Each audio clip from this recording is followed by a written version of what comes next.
इस्लाम में भी जातियां होती हैं। ये एक ऐसी लाइन है, एक ऐसा आर्गुमेंट है जिसमें लोग आपस में भिड़े पड़े हैं। एक साइड का कहना है इस्लाम में भी कास्ट सिस्टम होता है, जिसे प्रूव करने के लिए तर्क देते हैं। जिस तरह हिंदुइज्म में इंसान को 4 कैटेगरी ब्राह्मण, क्षत्रिय, वैश्य और शूद्र में बांट दिया गया, जिसमें शूद्र को सबसे लो कास्ट ग्रुप में रखा गया है। लोग उन्हें अछूत मानते हैं। बिल्कुल उसी तरह इस्लाम में भी मुसलमानों को कैटेगराइज किया गया है, जिसे अशराफ, अजलाफ और अर्जाल कहा जाता है। और ये जो अशराफ कैटेगरी है वो वैसे ही है जैसे हिंदुइज्म में ब्राह्मण, क्षत्रिय यानी अपर कास्ट, और ये जो अजलाफ है वो वैश्य की तरह है, और जो अर्जाल कास्ट ग्रुप है वो शूद्र कैटेगरी में आते हैं। लेकिन जिनका ये कहना है कि इस्लाम में कोई जातियां नहीं, वो अपनी बात को प्रूफ करने के लिए तर्क देते हैं। इस्लाम इंसानियत का मजहब है। इस्लाम में किसी इंसान को उसके जाति के नाम पर डिस्क्रिमिनेट नहीं किया जाता। इस्लामिक स्क्रिप्चर्स में कास्ट सिस्टम का कोई कॉन्सेप्ट नहीं। मस्जिद में सभी एक साथ खड़े होते हैं, इसलिए इस्लाम में कोई जाति नहीं। आज के इस वीडियो में हम दोनों साइड को समझने की कोशिश करेंगे, जिसे देखने के बाद आप खुद इस कंक्लूजन पर पहुंच जाओगे कि इस्लाम में कास्ट सिस्टम है या फिर नहीं। वीडियो शुरू करने से पहले एक रिक्वेस्ट, अगर ये वीडियो आपको अच्छी लगती है तो हमें सब्सक्राइब करें, फॉलो करें। ये आपके लिए बिल्कुल फ्री है, आपका कोई पैसा नहीं लगेगा, लेकिन ये हमारे लिए काफी हेल्पफुल होगा। अब बढ़ते हैं अपने टॉपिक की तरफ। हम उस दौर में जी रहे जहां कास्ट सिस्टम पूरी तरह से हावी है। कास्ट के नाम पर आज भी लोगों के साथ मारपीट की जाती है। लगभग हर इंसान कास्ट को अपने साथ चिपका के चल रहा, क्योंकि वही उसकी आइडेंटिटी है। एक इंसान दूसरे इंसान की कास्ट जानने में इतना इंटरेस्टेड होता है कि कोई डायरेक्ट पूछ लेता है कौन जात हो भाई, तो कोई इनडायरेक्टली उसकी जाति जानने की कोशिश करता है। सिद्धार्थ नाम है वो हम समझ गए, लेकिन पूरा नाम बताइए भाई। प्रधान जी, मेरा सर्टिफिकेट में भी केवल सिद्धार्थ ही है। सर्टिफिकेट में सिद्धार्थ? अरे भाई, अच्छा चलिए पिताजी का नाम बताइए। मनोरंजन।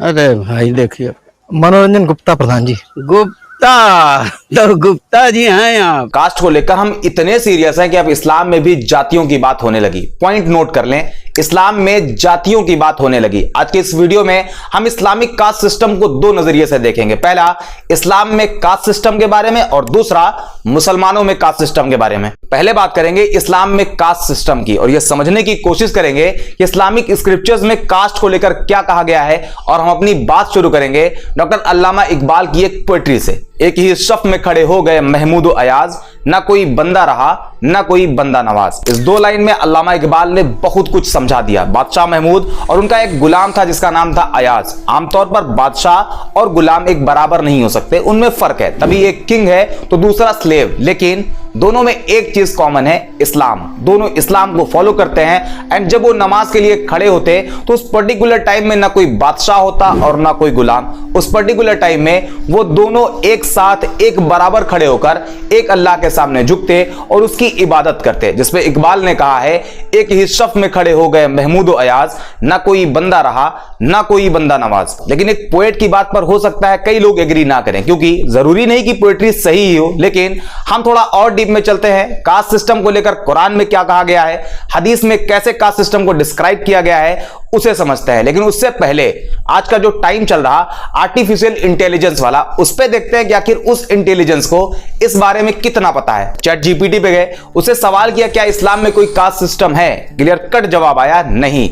इस्लाम आइडिया ऑफ इक्वालिटी को प्रमोट करता है। सोशल स्टेटस, रेस या लीनियज के बेसिस पर किसी भी तरह के डिस्क्रिमिनेशन को पूरी तरह से रिजेक्ट करता है। इस्लामिक टीचिंग में एक इंसान की अहमियत उसकी सोशल स्टेटस या फिर उसके वंश के हिसाब से तय नहीं होती, बल्कि यह देखा जाता है उसका कैरेक्टर कैसा है। अगर भले कोई बहुत बड़े वंश से आता हो, उसके पूर्वज अपने टाइम के नवाब रहे हो, तो इसका मतलब यह नहीं कि वो बहुत महान है, बल्कि उसकी महानता इस बात से तय होगी कि उसका कैरेक्टर कैसा है। अगर वो अच्छा तो उसकी अहमियत ज्यादा, लेकिन अगर उसका कैरेक्टर सही नहीं तो तुम नवाब होगे अपने घर के। इसी तरह मुसलमानों को इस बात के लिए भी इंकरेज किया जाता है कि वो आपस में एक दूसरे के साथ रिस्पेक्टफुली बातचीत करें और किसी भी तरह के भेदभाव को रिजेक्ट करें। अब शायद कुछ लोग इस बात पे भी एग्री ना करें कि चैट जीपीटी तो इंसानों ने ही डेवलप किया, और हो सकता है कोई मुल्ला बैठा हो और उसने अपने फेवर में प्रोग्राम कर दिया हो। आजकल लोग इतनी जल्दी किसी बात को एक्सेप्ट नहीं करते। तो चलिए एक स्टेप और आगे चलते हैं। अब बात करते हैं हदीस के बारे में और देखते हैं कि उसमें कास्ट सिस्टम को लेकर क्या कहा गया। लेकिन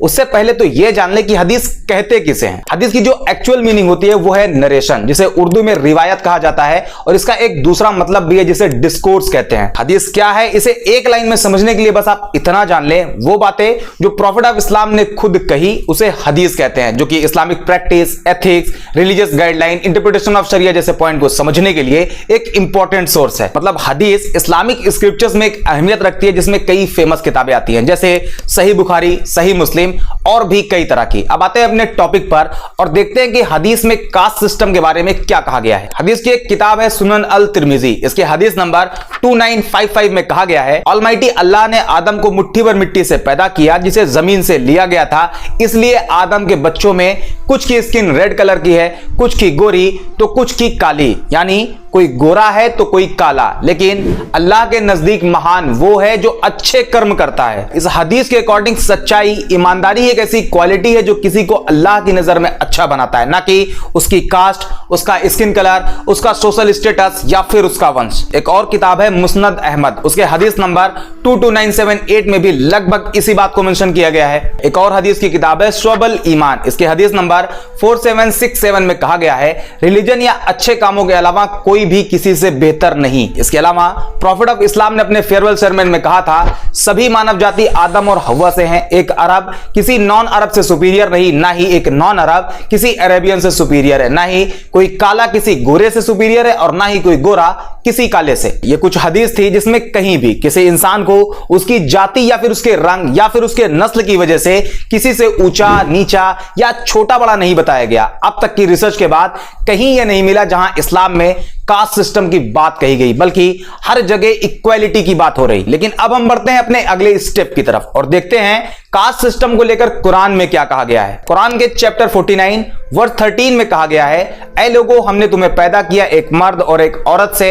हमने तुम्हें अलग अलग कबीलों में बांट दिया ताकि तुम एक दूसरे को पहचान सको, यकीनन तुम में सबसे ज्यादा इज्जत वाला वो है जो सबसे ज्यादा अच्छा है। फिर से वही, कोई भी इंसान अपनी कास्ट या सोशल स्टेटस के बेसिस पर महान नहीं। ओवरऑल देखा जाए तो इस्लाम में कास्ट कैटेगरी जैसा कोई कॉन्सेप्ट नहीं। इस्लाम में सभी इंसान आपस में एक जैसे हैं, कोई ऊंचा नीचा नहीं, कोई भेदभाव नहीं। एक एग्जांपल भी देख लें, यह वीडियो है हज के टाइम की, जिसमें दिख रहे लोगों में कोई किसी देश का है तो कोई किसी देश का, कोई गोरा है तो कोई काला, कोई बहुत अमीर है तो कोई गरीब। लेकिन देख के आप ये नहीं बता सकते कि सोसाइटी में किसका स्टेटस ऊपर है, ये इम्पॉसिबल है, क्योंकि प्रैक्टिस सबकी सेम, ड्रेसिंग सबकी सेम। एक दूसरा एग्जांपल, यहां कुछ लोग नमाज पढ़ रहे हैं, इसमें भी कोई अमीर है तो कोई गरीब, कोई अच्छे कपड़े पहन के आया है तो किसी का कपड़ा फटा हुआ है। लेकिन अगर कोई गरीब किसी अमीर के बगल में खड़ा है तो उस अमीर इंसान के पास यह अथॉरिटी नहीं कि वो उसे हटा सके। इसके अलावा इसी नमाज में हजारों लोग शामिल हैं, सेम किसी का स्टेटस ऊपर होगा,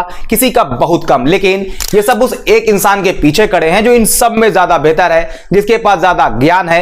यह मैटर नहीं करता कि सोसाइटी में उसका स्टेटस क्या है, वो काला है, वो गोरा है, वो अमीर है या फिर गरीब। कोई भी कितने ही बड़े वंश का क्यों ना हो, लेकिन उसे पीछे ही खड़ा होना पड़ेगा। और इसी पे डॉक्टर अल्लामा इकबाल ने कहा था, एक ही सफ में खड़े हो गए महमूद और अयाज, ना कोई बंदा रहा ना कोई बंदा नमाज। अब तक जो आपने देखा, इससे एक चीज साफ हुई, इस्लाम में कोई कास्ट सिस्टम नहीं, कोई ऊंचा नीचा नहीं, कोई भेदभाव नहीं। लेकिन अब सवाल आता है कि जब इस्लाम में कास्ट सिस्टम नहीं तो मुसलमान आपस में बटे हुए क्यों हैं? कोई खान, कोई पठान, कोई शेख है तो कोई जुलाहा तो कोई सैयद। स्टेप वाइज देखें तो मुसलमानों को 3 ग्रुप में डिवाइड हुआ दिखाया जाता है, अशराफ, अजलाफ, अर्जाल। हिंदुइज्म में जैसे ब्राह्मण, क्षत्रिय, वैश्य और शूद्र होते हैं, वैसे ही अशराफ, अजलाफ और अर्जाल को देखा जाता है। प्रोफेसर इम्तियाज अहमद का कहना है, मुसलमानों भी कास्ट सिस्टम हिंदुओं की तरह ही काम करती है। मुसलमानों में अलग अलग जातियों के अलग अलग रीति रिवाज भी होते हैं। डॉक्टर तनवीर फजल कहते हैं, मुसलमानों में भी लोग अपनी जाति देखकर शादी करना पसंद करते हैं, जबकि वो ये भी कहते हैं कि मस्जिद में कास्ट सिस्टम लागू नहीं होती क्योंकि इस्लाम इसे अलाउ नहीं करता। तो क्या वाकई इस्लाम में जातियां हैं? आइए समझते हैं। यह है साउथ एशिया और इसे कहते हैं इंडियन सब कॉन्टिनेंट,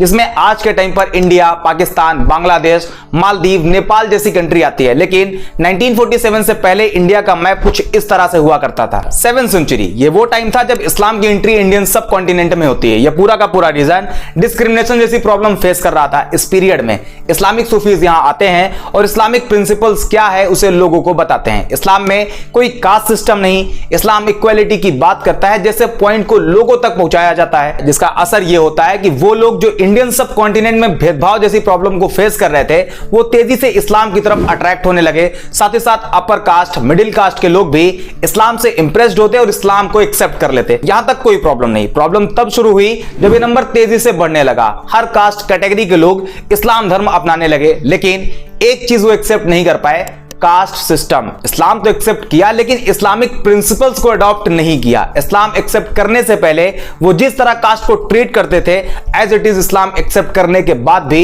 उसी तरह ट्रीट करते रहे। यहां तक कि जो प्रोफेसर इम्तियाज ने कहा, मुसलमानों के रीति रिवाज भी उनकी जाति के हिसाब से अलग अलग हैं, वो इसी वजह से हैं। जो जिस कास्ट कैटेगरी से था, उसने इस्लाम तो एक्सेप्ट किया, लेकिन अपने उसी रीति रिवाज के साथ चलता रहा। शादी का एग्जाम्पल लेते हैं। इस्लाम में शादी का सिर्फ एक तरीका है, निकाह। निकाह हो गया, शादी हो गई। लेकिन अगर आप निकाह को छोड़कर बाकी रीति रिवाज को आप देखेंगे तो वो कास्ट बेसिस पर अलग अलग होंगे। किसी में कुछ होगा तो किसी में कुछ। इसी तरह साउथ एशियाई मुस्लिम में उनकी कब्रिस्तान भी कास्ट के नाम पर अलग अलग बनी हुई है। अपर कास्ट से इस्लाम में आए लोग अपनी ही कास्ट लेवल में शादी करना पसंद करते हैं, जबकि इस्लाम इस कास्ट सिस्टम को कंप्लीटली डिनाई करता है। लेकिन डे बाय डे ये प्रॉब्लम कॉम्प्लेक्स होती गई।